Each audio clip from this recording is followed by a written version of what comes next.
Mix by DJ Khadir बाबू लेखन टोला की तरफ से हार्दिक हार्दिक शुभकामनाएं। सभी मोबाइल यूजरों को दिल से मुकेश बाबू लेखन टोला की तरफ से हार्दिक हार्दिक शुभकामनाएं। सभी यूट्यूब यूजर को अगर आप भी चाहते हैं अपने नाम से गाना बनवाने के लिए तो संपर्क करें मोबाइल नंबर 73 19 65 83 पर।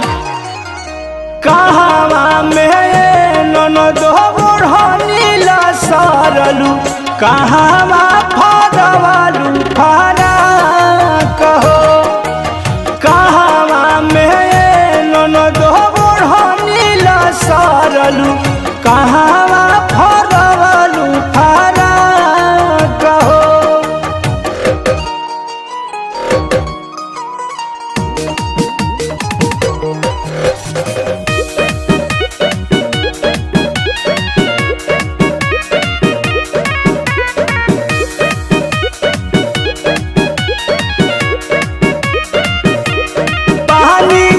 चढ़ल रलया बगे जवानिया नाही कैलू कंट्रोल तू रहनिया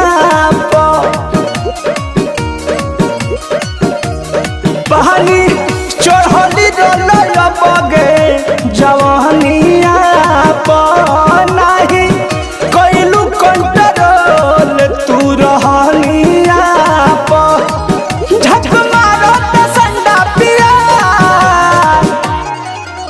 कहावा में ननदो बुढ़नीला सारलू कहावा फरवालू फरा कहो कहावा में ननदो बुढ़नीला सारलू कहावा फरवालू फरा कहो।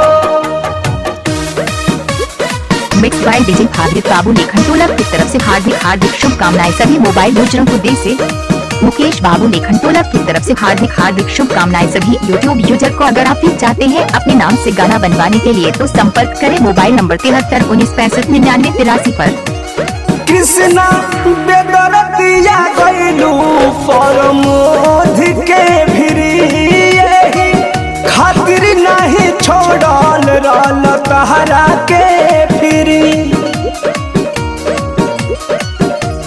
कृष्णा बेदरतिया गइलू तू मनोज के भिरी यही खातिर नहीं छोड़ल रहल तहरा के फिरी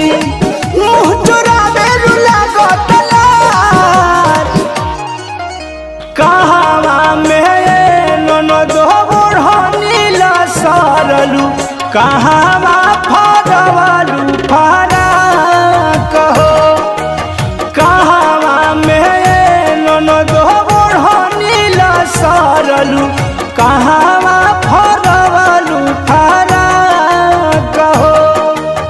नया ननदोया टुमल बनोया कइलू चिन्हाइयो बजावतबो कइया सच बोल कहा कइलू मजाक कहावा में ननदो बुढ़नीला सारलू कहावा फरवालू फरा।